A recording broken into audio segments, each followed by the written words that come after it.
Married people. What crazy way did you meet the love of your life? The story of how my wife and I met. Most people think we alter our story, but it is 100% true.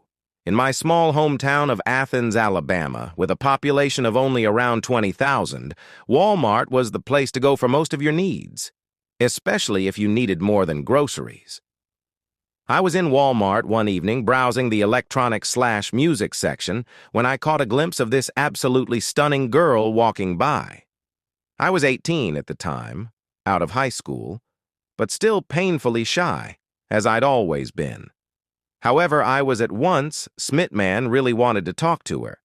So I did what any painfully shy 18-year-old guy would do and followed her at an overly cautious distance until I could hopefully maneuver around to accidentally meet her face to face, as approaching from the rear, as much as I was enjoying the view, was ridiculously intimidating. I tried. I failed miserably. She apparently didn't find what she was looking for, and I obviously discarded any need to further browse the CD section. As soon as she left, I begun pursuing, so out the front doors of the store she went. And even if she knows what I'm doing, she'll call the cops. Move. I followed, still maintaining a careful distance, into our cars, out of the parking lot and down the road. At this point, I began to question my own sanity. I pushed myself to make either a firm commitment that if she does stop somewhere else, I will actually speak to her, or to go ahead and drop this madness and just turn around. If she does stop and I do follow, what if she recognizes me? From Walmart? Won't that be an instant you go away? But I don't think she actually saw me, at least not in a way that would register that I followed her. She turned into a convenience store. I followed. I'm definitely going to talk to her, I thought to myself. I let her go in a few moments ahead, then followed. I enter the door, and sure enough, she's got a drink in her hand and is walking back to the front of the store. This is it. Face to face. I look up in her eyes, briefly lock her eyes. Oh my God, I'm absolutely stunned. They are the most intriguing greenish-grayish color, ridiculously unique and captivatingly beautiful. I know. The look on my face had to look exactly like someone who had just seen a ghost.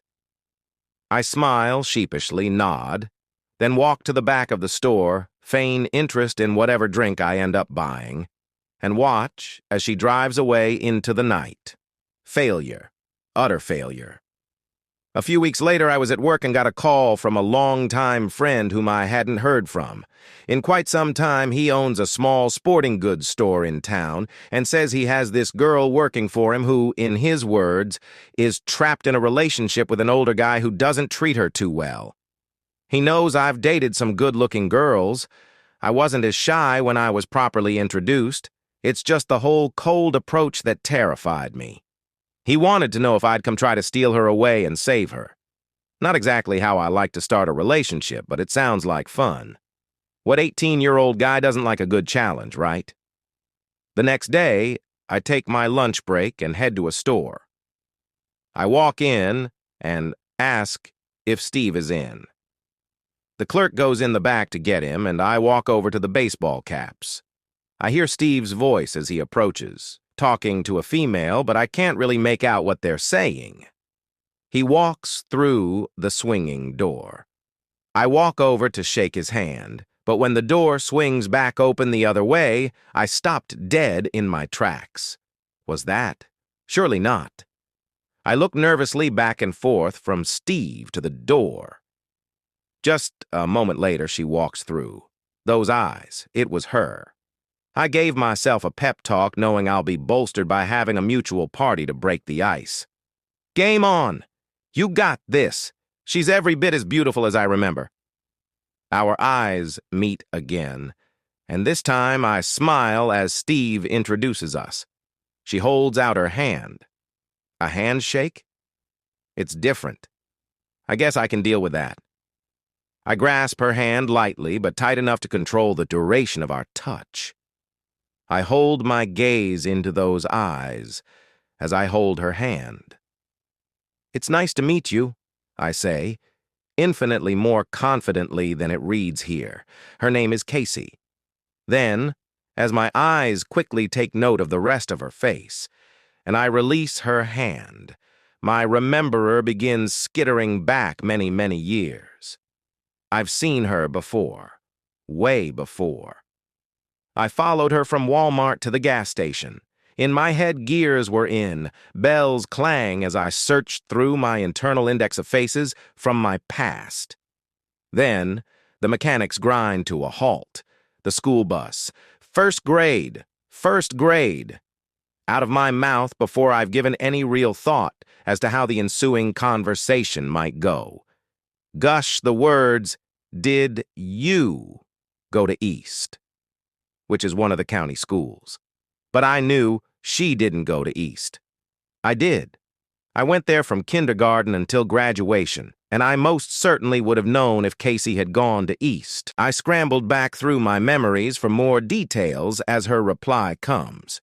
"No, I went to Clements," she replied, "which is another of the county schools.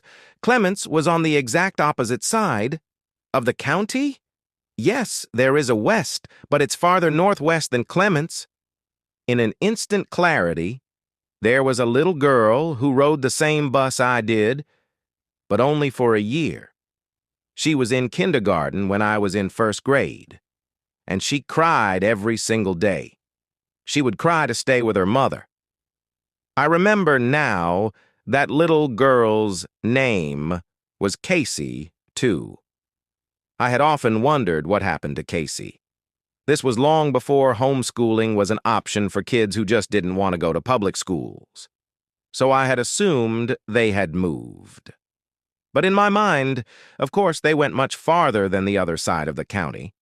I remember on many occasions offering her something, anything she wanted for my lunchbox to try to make her feel better. I hated to see her cry. "You didn't go to East?" "Not even in." I began before she finished my sentence, saying, "In kindergarten I did." "How did you?" "And you rode Mrs. Walker's bus, right? You cried every day, I remember. That was you, wasn't it?" Stunned, she stared deep into my soul. "Yes." "Did you? Were you the boy that—" "Yeah. I hated to see you so upset. One thing, LED to another, and now, a full 13 years into our marriage, I still hate it when those beautiful greenish-grayish." I shed a tear. And yes, I later told her about the Walmart incident, which she found incredibly endearing. Thank God.